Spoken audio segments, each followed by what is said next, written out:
Ministère Bethesda. Ministère Bethesda. Ministère Bethesda. Bien-aimé, Daniel était soumis à un milieu corrompu. Il était dans un milieu satanique. Il avait été introduit dans un milieu et dans des circonstances qui faisaient que si tu n'obéissais pas à une certaine logique, eh bien tu mourrais. Si tu n'obéissais pas aux exigences de la personne qui dominait ce lieu, la Bible nous parle de Nabuchodonosor. Et nous avons compris que la Bible est remplie de métaphores et que la Bible est remplie d'allégories, bien aimés dans le Seigneur. Et vous savez, quand on parle d'un grand roi maléfique, un grand roi terrifiant, la plupart du temps, on fait allusion au diable. Et tous ceux qui sont dans le royaume, qui travaillent pour lui, représentent toutes les forces qui combattent ta sanctification, toutes les forces qui combattent ta sainteté ou ton implication dans les choses de Dieu, toutes les forces qui viennent pour apporter la souillure dans ta vie. Et la Bible déclare dans Daniel 1 verset 8, Daniel résolut de ne pas se souiller par les mets du roi. Les mets, c'est quoi? C'est la nourriture. Or la nourriture, spirituellement, elle symbolise tout ce qui entre en toi. Bien-aimé, tu peux manger même avec tes yeux, tu peux manger avec tes oreilles. On ne mange pas seulement avec la bouche. Voyez, parce que l'esprit aussi se nourrit. Et il y a des gens qui se nourrissent de choses que Dieu reprime. Il y a des gens qui se nourrissent de crimes. Il y en a qui se nourrissent de tricherie. D'autres se nourrissent de pornographie. D'autres se nourrissent des choses les plus affreuses qui soient. Et la Bible dit que c'est un système qui nous impose ces conditions-là. C'est un système qui nous impose ces choses, bien aimés dans le Seigneur. Et Dieu déclare qu'il y a un jeune homme, un jeune, comme la plupart d'entre nous ici, qui s'est exclu de ce système alors qu'il vivait dedans, mais qui a pu dominer, qui a pu s'élever en puissance. Au verset 8, il est écrit que Daniel résolut de ne pas se souiller avec les mets du roi, c'est-à-dire ce que le roi mangeait, et parce que le roi buvait. Et il pria le chef des eunuques de ne pas l'obliger à se souiller. Ici, le chef des eunuques, c'est le responsable, celui qui avait la responsabilité, là, sur le moment, de gérer les personnes qui devaient être présentées au roi 3 ans après. Bien aimé, le diable a des projets sur ta vie. Le diable a des projets précis dans ta vie. Et il prépare une période d'assaut où il va t'attaquer. Il prépare une période où une femme viendra te tenter. Il prépare une période où ton patron qui ne te regarde pas viendra subitement te demander de coucher avec lui. Il prépare une période où tu vas perdre ton travail et que tu seras tenté d'aller tomber dans l'adultère ou de l'impudicité pour pouvoir ramener de l'argent à la maison. Il prépare une période où tu tomberas malade et que ta foi sera mise à rude épreuve. Il prépare une période où la disette va tellement entrer dans ta maison que tu ne croiras plus à la puissance de Dieu. Il a des projets sur toi, bien-aimé dans le Seigneur. Et il a mis une entité, une sorte de conscience qui te parle, qui te prépare. Il y a des péchés que tu fais qui ont commencé leur origine il y a parfois 3 jours. Parce que tu as regardé un film. 3 jours après, tu commets un péché. Il y a des viols qui ont été commis parce que quelqu'un avait regardé un film, une pornographie. Il y a des meurtres qui ont été commis en famille parce que quelqu'un a écouté le rock'n'roll. Il y a des péchés qui sont préparés à l'avance par l'ennemi. Il vient semer comme s'il semait dans un champ.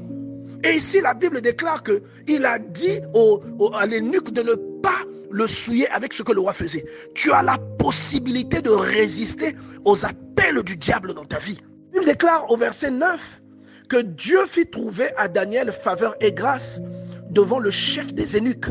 Bien aimé, lorsque tu résistes à certaines suggestions spirituelles, à certaines suggestions du diable que tu entends, on ne vient pas te le dire, mais tu entends ça en toi.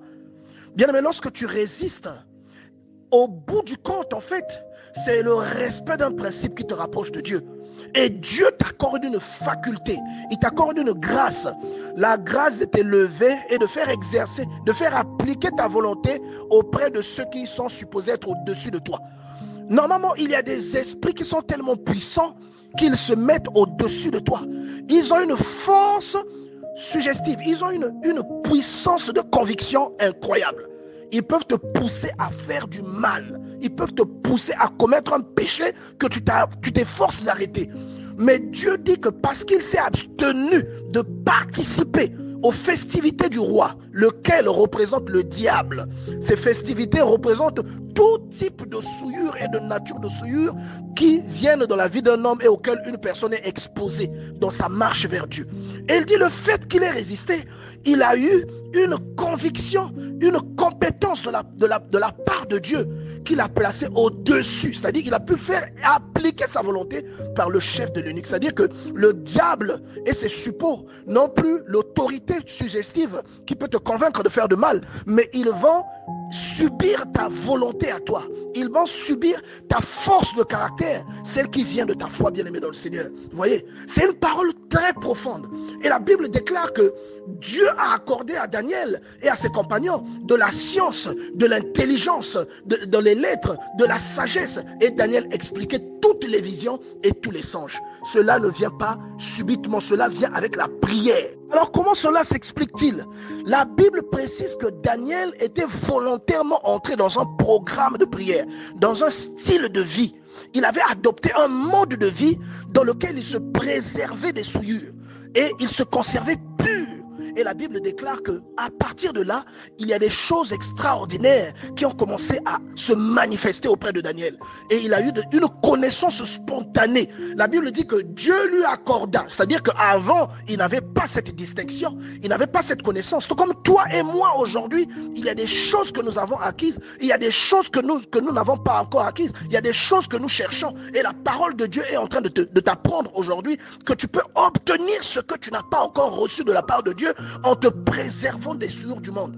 Et il dit, tu peux obtenir l'intelligence. La science, ça veut dire la compréhension des mystères. Il dit l'intelligence dans toutes les lettres. C'est-à-dire que tu pouvais lire et décortiquer quelque chose qui est caché. La Bible nous parle dans le livre d'Ézéchiel d'un livre qui était écrit au-dedans et à l'intérieur. C'est-à-dire que tu lis, il y a des gens qui lisent la Bible, mais en lisant la Bible, en lisant un verset, ils lisent que le dessus. Mais Dieu peut te donner l'intelligence dans les lettres. Lorsque tu lis une phrase de la Bible, tu comprends la profondeur, le sens caché de cette écriture, de cette phrase. Et tout cela est possible en fonction de l'attitude et de la vie que tu mènes, bien-aimé dans le Seigneur. Et la Bible dit que Daniel expliquait toutes les visions et tous les songes. Ce n'est pas une faculté que l'on obtient comme ça. C'est quelque chose qui vient de la part de Dieu et qui est nourri par un travail, par une discipline incroyable. Vous voyez, bien-aimé dans le Seigneur.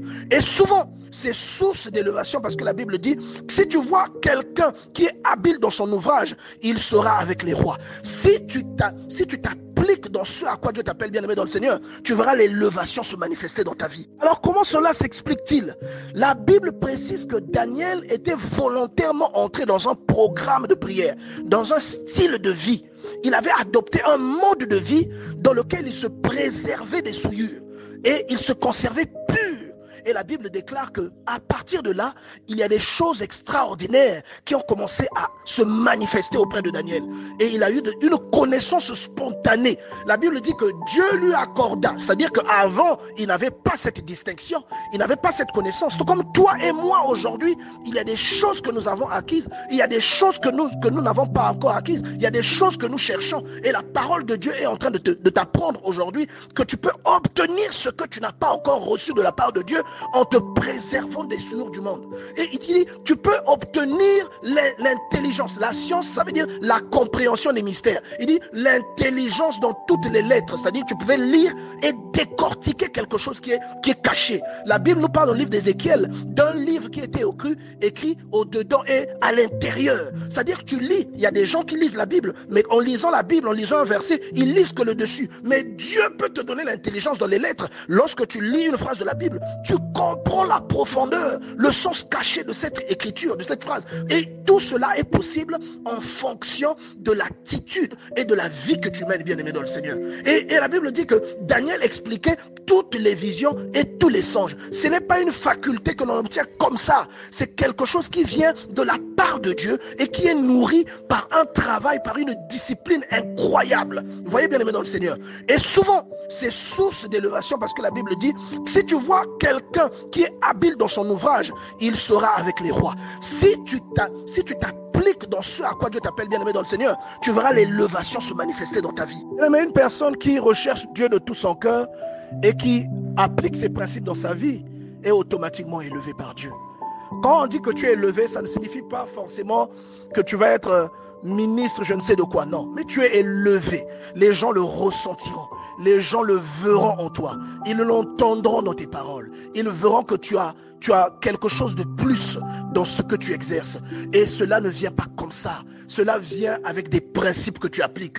Et la Bible déclare que ce genre d'élévation qui vient dans ta vie, une élévation spirituelle, parce que ce que tu vois dans le physique, ce que tu perçois lorsque quelqu'un parle, ce que tu perçois lorsque tu vois quelqu'un, ça commence d'abord à l'intérieur de lui. Ça commence en esprit. Et la Bible dit que ça ne vient pas sans conséquence. Ça vient, ça t'élève, mais ça va attirer des foudres. Parce que le diable va considérer qu'il a échoué avec toi. Il a échoué dans ses tentatives. Qu'est-ce qu'il va faire? Il va t'attaquer.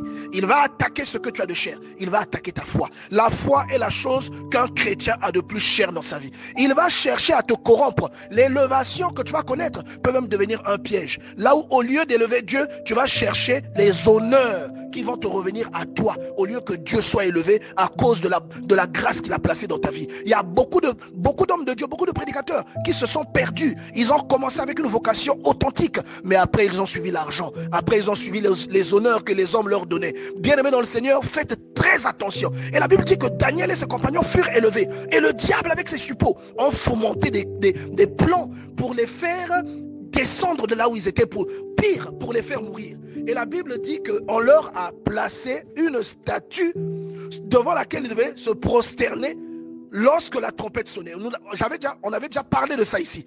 Bien-aimés dans le Seigneur, la statue et la trompette, voilà un autre mystère profond. Nous devons décortiquer encore ce mystère. Bien-aimé, ton amour pour Dieu va attirer dans ta vie des combats auxquels tu ne t'attends pas. Et tu seras persécuté là où tu ne devrais pas être persécuté. N'oublie pas que lorsque cela arrivera, ça ne sera pas pour ta petite personne, mais ça visera ta foi. Et la réaction que tu auras à ce moment-là déterminera le reste. Une personne en qui Dieu s'investit est automatiquement élevée. Et lorsque Dieu t'élève, la corruption aussi t'attaque. Lorsque Dieu t'élève, les tentations viendront dans ta vie. Ou les personnes qui ne s'intéressaient pas à toi, les filles que tu n'attirais pas, viendront dans ta vie. Les problèmes ou les avantages que tu ne souhaitais pas, mais qui impliquent la corruption, viendront dans ta vie. Et ce sera à toi, bien-aimé dans le Seigneur, d'avoir le discernement. Shadrach, Meshach, Abed-Nego et Daniel ont été exposés à quelque chose de très fort. Vous voyez, ils sont allés dans le feu à cause de leur conviction. Et la Bible nous parle du feu. Historiquement, c'est du feu. Mais dans l'allégorie, bien-aimé dans le Seigneur, le feu, ce sont les épreuves. Le feu, ce sont les problèmes qui assaillent un chrétien. Le feu, c'est l'endroit ou l'élément avec lequel Dieu vient épurer ta foi. Et si tu es élevé, il y aura quelque chose, des conditions que l'on va te poser parfois dans le milieu dans lequel tu évolues.